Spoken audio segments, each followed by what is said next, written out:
Geography है basic से 0 to hero level. Okay, तो सबसे पहले फर्स्ट ऑफ ऑल लिखेंगे हम लोग उसमें उसका डेफिनेशन, परिभाषा लिखेंगे सबसे पहले ज्योग्राफी का। ज्योग्राफी का अर्थ होता है भूगोल। ज्योग्राफी में क्या होता है? भूगोल इसको बोलते हैं। तो चलो सबसे पहले लिखते हैं हम लोग 1 नंबर में भूगोल का परिभाषा, है ना। ये क्या है? भूगोल है। तो ज्योग्राफी का मतलब यही परिभाषा ही होगा कि पृथ्वी पर जितने भी घटने वाली घटनाएं हैं ये सब क्या है? भूगोल कहलाती हैं, है ना। तो ये रहा भूगोल का बढ़िया। पृथ्वी पर घटने वाली जितनी भी घटनाएं हैं, सभी घटनाएं, है ना, पृथ्वी पर घटने वाली सभी प्राकृतिक घटनाओं को ही हम लोग भूगोल कहते हैं। जैसे भूकंप आ गया, आज आंधी आ गया, तूफान आ गया, ये सब क्या है? भूगोल ही है। भूगोल में ही ये सब आता है। ओके, तो अब लिखेंगे भूगोल के पिता। अब भूगोल के पिता कौन है तो हम लोग लिखते हैं। ओके, तो हम लोगों ने अभी तक पढ़ा कि भूगोल का डेफिनेशन क्या होता है, परिभाषा क्या होता है। तो पृथ्वी पर जितने भी घटनाएं घटती हैं, जो प्राकृतिक घटनाएं होती है, वही सब क्या है? भूगोल है। अब हम लोग पढ़ेंगे 1 नंबर में father of geography. Father of geography. तो फादर ऑफ ज्योग्राफी कौन है? तो हिकैटियस है। फादर ऑफ ज्योग्राफी जो है, ज्योग्राफी हिकैटियस, यानी इनको हम लोग, हिकैटियस को हम लोग फादर ऑफ ज्योग्राफी के नाम से जानते हैं। ठीक है, 2 नंबर में। तो ओके, तो फादर ऑफ ज्योग्राफी कौन है? हिकैटियस। 1 नंबर में हम लोग पढ़े हैं इसमें कि फादर ऑफ ज्योग्राफी, अगर ज्योग्राफी के पिता के बारे में बोला जाए तो हिकैटियस है। अगर भूगोल सब्जेक्ट के बारे में बोला जाए, विषय, जैसे हम लोग भूगोल पढ़ते हैं, भूगोल साइंस हो गया, हिंदी हो गया, इंग्लिश हो गया, तो ये पता सब्जेक्ट है कि नहीं है। तो जब सब्जेक्ट होगा भूगोल, तो वो भूगोल सब्जेक्ट है, तो इसका मतलब हो गया उसका खोज कौन किया था, यानी उसके पिता कौन है, मतलब भूगोल सब्जेक्ट के हम बोल सकते हैं ज्योग्राफी सब्जेक्ट के पिता। सब्जेक्ट के पिता है, ज्योग्राफी सब्जेक्ट के पिता है इरेटोस्थेनीज। कौन है? इरेटो। तो हम लोगों ने अभी तक पढ़ा कि ज्योग्राफी का सबसे पहले परिभाषा जान लिया कि ज्योग्राफी का परिभाषा क्या होता है कि पृथ्वी पर घटने वाली जितनी भी घटनाएं होती हैं, है ना, यानी प्राकृतिक घटनाएं, उन्हीं को क्या बोलते हैं हम लोग? ज्योग्राफी के नाम से जानते हैं।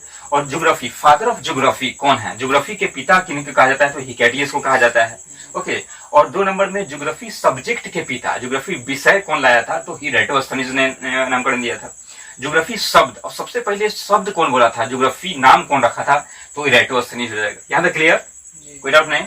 चलो अब इसको हम इरेज करते हैं। ओके, तो अब हम लोग पढ़ेंगे father of solar system. Father of, 4 number में है father of solar system. Father of solar system. तरफ सोलर सिस्टम है कोपरनिकस। अब हम लोग बात करेंगे अब सोलर सिस्टम के बारे में। अब यहाँ तक क्लियर हो गया, इसका इंट्रोडक्शन था। अभी जो हम लोग पढ़ रहे थे भूगोल, अभी जहां तक पढ़ रहे थे ये इंट्रोडक्शन था, उसका परिचय था, कौन बनाया, किसने बनाया, कहाँ से शब्द आया, किसने शब्द का प्रतिपादन किया। ठीक है, यहाँ तक। अब हम लोग पढ़ेंगे सोलर सिस्टम। सोलर सिस्टम का मतलब क्या होता है? सौरमंडल। तो देखते हैं solar system. Solar system, solar system का मतलब होता है सौरमंडल। सौरमंडल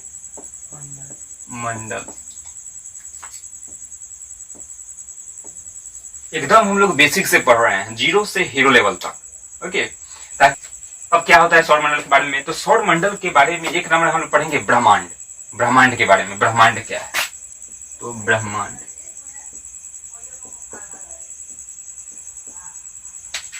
तो we have to talk about ब्रह्मांड। तो ब्रह्मांड क्या है ये आता है हम लोग को सोलर सिस्टम, सौरमंडल में एक ब्रह्मांड भाग है। तो वो ब्रह्मांड जो होता है, ब्रह्मांड क्या होता है? तो आकाश गंगा के समूह को हम लोग क्या बोलते हैं? ब्रह्मांड कहते हैं। तो लिख लो आकाश गंगा। आकाश गंगा के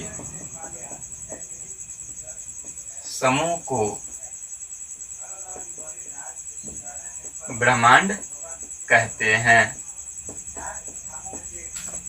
तो ये रहा ब्रह्मांड, आकाश गंगा के समूह को क्या कहते हैं? ब्रह्मांड कहते हैं।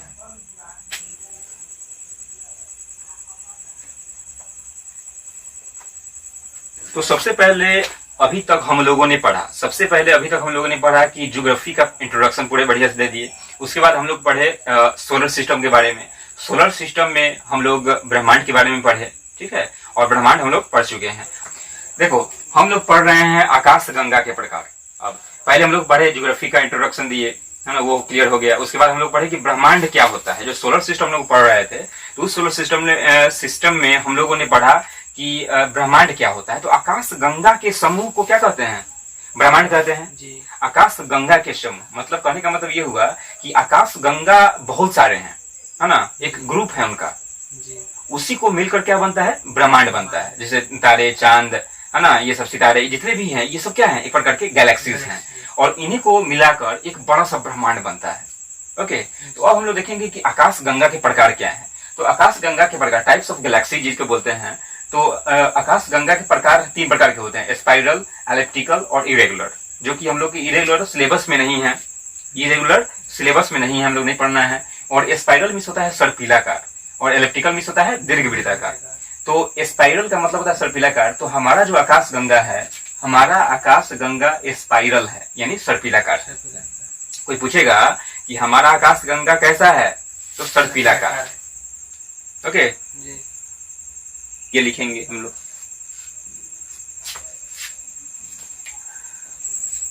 ये 1 नंबर था, 1 नंबर था हमारा आकाश गंगा सर्पिलाकार होता है। 2 नंबर में हमारा आकाश गंगा सौरमंडल के दूसरे भाग में स्थित है। और तीसरा जो पॉइंट है, यह ग्रहों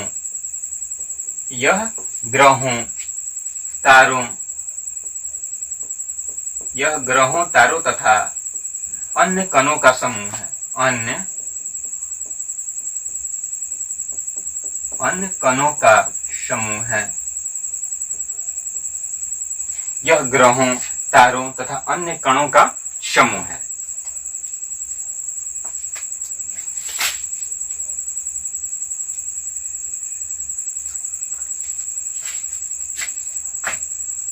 तो ये रहा ज्योग्राफी का बेसिक। अभी कुछ इंट्रोडक्शन में हम लोग आए पढ़े।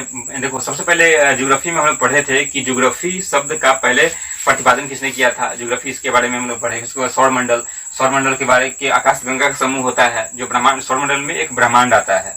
ओके, और ब्रह्मांड आकाश गंगा के जो ग्रुप होते हैं उन्हीं को बोलते हैं, टाइप्स ऑफ गैलेक्सीज। उसके बाद हम लोग पढ़े हैं कि आकाश गंगा के प्रकार। तो आकाश गंगा के प्रकार जो हम लोग पढ़ चुके हैं, सर्पिलाकार होता है, दीर्घवृत्ताकार होता है और इरेगुलर होता है। स्पाइरल, इलेक्ट्रिकल और इरेगुलर होता है, जिसमें से इरेगुलर हम लोग के सब्जेक्ट में नहीं है। ओके, उसके बाद हम लोगों ने देखा कि आकाश गंगा के प्रकार। तो आकाश गंगा के प्रकार हम लोग ने देखा, स्पाइरल वाला वो है। उसके बाद हम लोग पढ़े हमारा आकाश गंगा सौरमंडल के दूसरे भाग में स्थित है। यह ग्रहों, तारों तथा अन्य कणों का समूह होता है। और हमारा आकाश गंगा स्पाइरल होता है। यहाँ तक पढ़ लिए। अब हम लोग पढ़ेंगे स्टार के बारे में, तारा के बारे में। ओके क्लास, अब जो है ना, अब हम लोग पढ़ेंगे। पिछले क्लास में हम लोगों ने पढ़ा था ब्रह्मांड तक, है ना, ब्रह्मांड के जितने भी आकाश गंगा के जो समूह होते हैं वो सब हम लोग पढ़े थे। ठीक है, अब हम लोग पढ़ेंगे। उसके बाद इंट्रोडक्शन पढ़े, भूगोल की इंट्रोडक्शन के बारे में पढ़े, फिर और क्या पढ़े थे, और उसके जो इंट्रोडक्शन है, आकाश गंगा के प्रकार कितने होते हैं, ये सब पूरा पढ़ चुके थे हम लोग। ठीक है, और आज के क्लास में हम लोग पढ़े थे स्टार पढ़ेंगे आज की क्लास में। ठीक है, स्टार मीन्स तारा। तारों के बारे में पढ़ेंगे कि तारा क्या होता है। तो देखो तारा का मतलब क्या होता है। तो स्टार मीन्स तारा, इसका अपना प्रकाश होता है, बस याद रखना है। एक तारा कहते हैं, कहने का मतलब ये हुआ कि जिसका खुद का प्रकाश हो, मतलब अपना प्रकाश हो तथा ऊर्जा भी हो, उसे क्या कहते हैं, तारा कहते हैं। जैसे में बताओ क्या होना चाहिए, जैसे में सूर्य, है ना, जैसे मान के चलो कि सूर्य लिया जाए, सूर्य, सन, जिसको हम लोग बोलते हैं सन। तो बताओ सूर्य का अपना प्रकाश होता है कि नहीं होता है? होता है। सूर्य का अपना प्रकाश होता है और अपना ऊर्जा भी होता है, तो इसलिए यह तारा में हो गया। जिसका खुद का प्रकाश हो और ऊर्जा भी हो, उसमें होता है, उसको ही क्या बोलते हैं, तारा बोलते हैं। अब लिखना है यहाँ पर कि सूर्य आकाश गंगा के, तो सूर्य आकाश गंगा के केंद्र के चारों ओर घूमता है। किसे घूमता है? केंद्र के चारों। सूर्य आकाश गंगा के केंद्र के चारों तरफ घूमता है। केंद्र जो होता है ना, सेंटर, उसके चारों तरफ घूमता है सूर्य, यानी आकाश गंगा जो होता है, यानी सूर्य आकाश गंगा के केंद्र के चारों ओर घूमता है। ये VVI है, इसको याद रख लेना, VVI है, बहुत बार पूछा गया है क्वेश्चन। सूर्य आकाश गंगा के केंद्र के चारों ओर घूमता है। लिख लो इसको। सूर्य आकाश गंगा के केंद्र के चारों ओर घूमता है।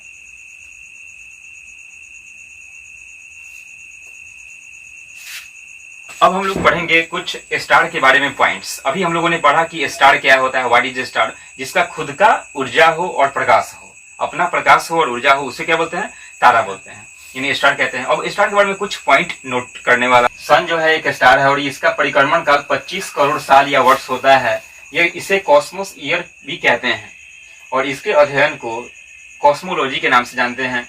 हाइड्रोजन इसमें 71% होता है और हीलियम 27% होता है और अदर गैसेस भी होते हैं जो कि 0.02% मतलब 2% होते हैं। कभी हीलियम जो है कभी कभी 26.5% देखने को मिलता है, तो ये कभी कभी अदर गैसेस 2.5% देखने को मिलते हैं, 2.5%। ओके, तो इसमें हाइड्रोजन की जो हाइड्रोजन का परसेंट होता है कितना है, 71% होता है। हीलियम 27% होता है, कहीं कहीं 26.5% भी देता है, ठीक है। और अदर गैसेस भी होते हैं जो 2% होते हैं, 2% और इधर 2.5% भी कभी कभी हो जाता है। और हाइड्रोजन और हीलियम गैस को एनर्जी गैस के नाम से जानते हैं, ठीक है। तो ये सन के बारे में है। स्टार जो है यानी सूर्य जो हमारा जो स्टार है, इसके बारे में ये कुछ पॉइंट्स हैं, नोट कर लिया, ठीक है। अभी सूर्य के बारे में पढ़ चुके पूरा, ठीक है। अब हम लोग आते हैं किसके बारे में, पृथ्वी के बारे में। पृथ्वी के बारे में जानेंगे, पृथ्वी के बारे में क्या होता है, अर्थ के बारे में क्या, उसके बारे में जानेंगे। तो अभी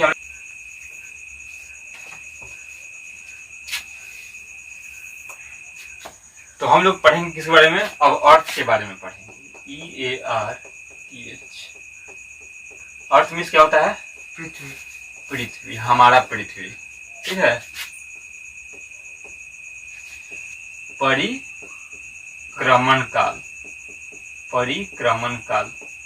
पृथ्वी का परिक्रमण काल 365 डेज होता है। पृथ्वी का परिक्रमण काल कितना होता है, 365 डेज। सफेद वामन क्या है, व्हाइट ड्वार्फ का मतलब होता है बावना, है ना। तो सफेद वामन क्या होता है, ये भी बहुत इंपॉर्टेंट होता है। सफेद वामन किसी भी तारे की आरंभिक अवस्था होती है,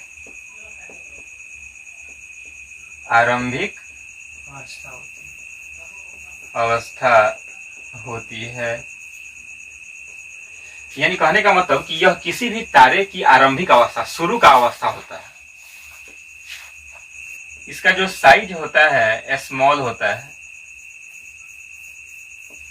इसका साइज क्या होता है, स्मॉल, छोटा होता है। घनत्व हाई होता है,